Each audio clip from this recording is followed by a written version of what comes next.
Groups of elements. All the elements in a group have the same number of valence electrons. So if one element in a group reacts with a substance, the other elements in the group usually react similarly because they have exactly the same number of valence electrons. And the formula of these compounds created are also similar.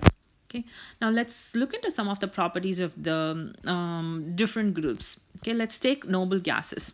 So when you take noble gases, okay, let's leave let's give helium as an exception. When you take all the noble gases starting from neon, they are going to have a total of 8 electrons in their valence shell. So valence shell is the outermost shell, and if you take neon and argon or anything in the noble gas, it's going to have a total number of 8 electrons. So usually an atom which has a total of 8 electrons in their valence shell are said to be stable. Okay, and that's called as the octet rule. Okay, any atom which has a total number of 8 electrons, their valence shell are said to be stable, and therefore the noble gases doesn't want to mingle with any other atom, and therefore they want it to be all by themselves. Okay, so here are some of the properties of the noble gases. They exist as single atoms. Okay, they almost never react or form compounds with any other atom. And noble gases have total of 8 electrons in their valence shell, and therefore they are going to be very stable following the octet rule. And helium is an exception where it has only 2 electrons.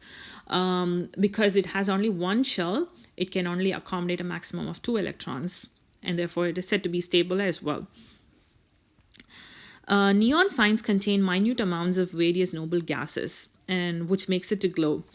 And if you look into the light bulbs, the argon gas, which is used inside light bulbs, because even at higher temperature, the reason for that is it will not react with tungsten filament at all. Okay, so remember, most of these noble gases are actually inert, which means they're not going to react with anything. Okay, next we'll go on to alkali metals. Alkali metals, they have only 1 electrons in their valence shell orbital. Okay, so you can see that this is going to have 1 electron, 1 electron. All of these are called as alkali metals.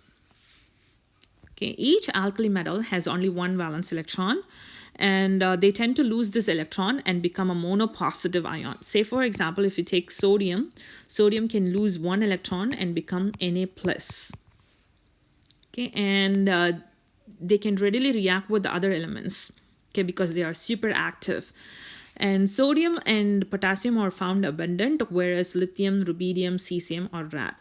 They are so reactive with oxygen and water, and therefore they should be stored in oil. And one of the important properties of these alkali metals is they can be readily cut with a knife.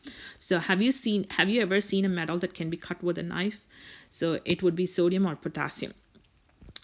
Okay, sodium chloride, potassium carbonate, sodium carbonate, sodium hydroxide, sodium bicarbonate.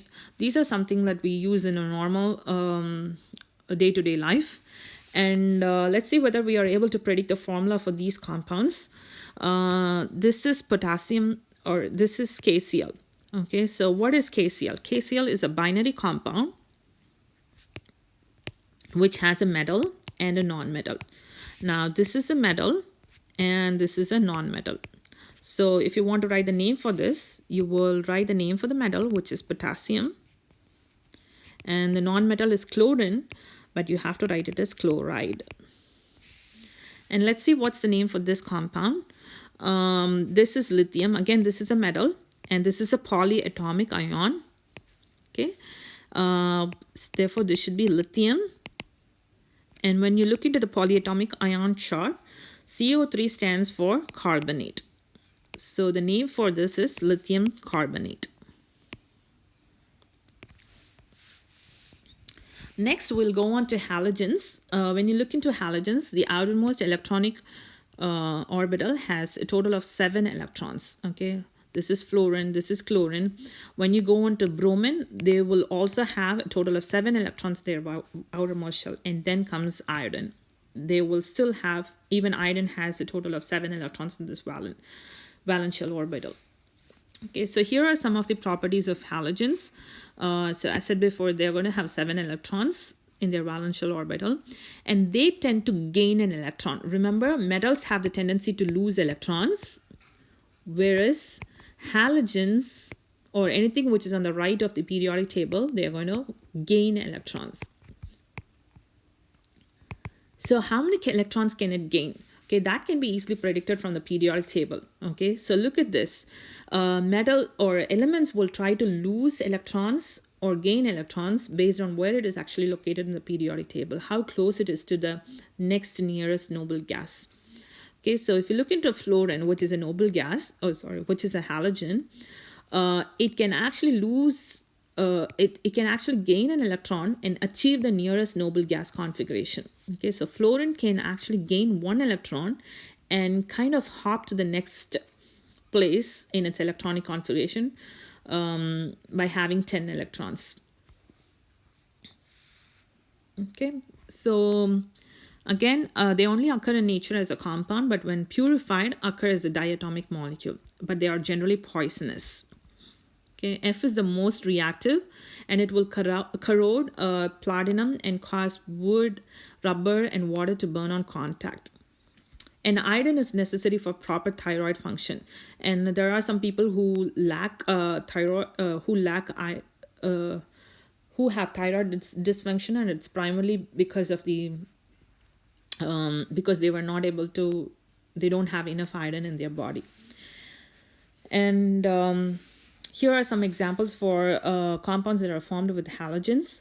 AlCl3, which is aluminum chloride, and ammonium fluoride, NH4F, and calcium bromide, CaBr2.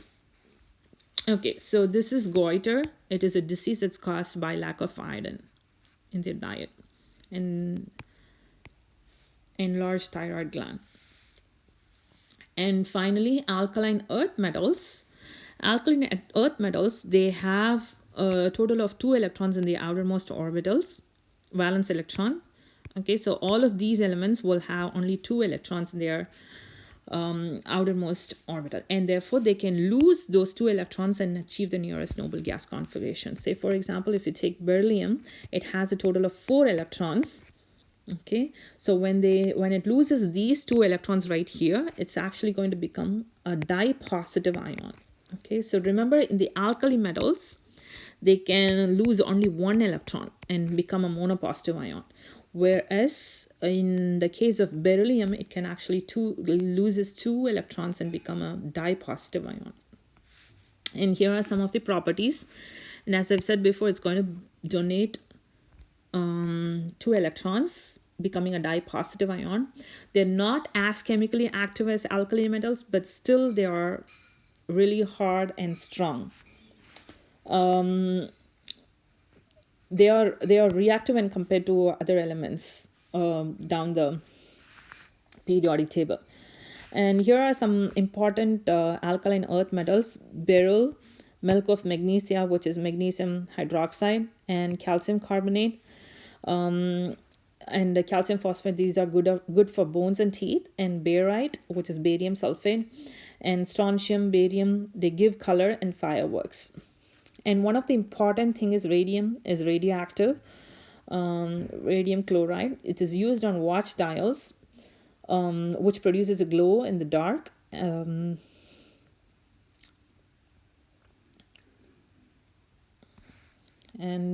Finally, hydrogen.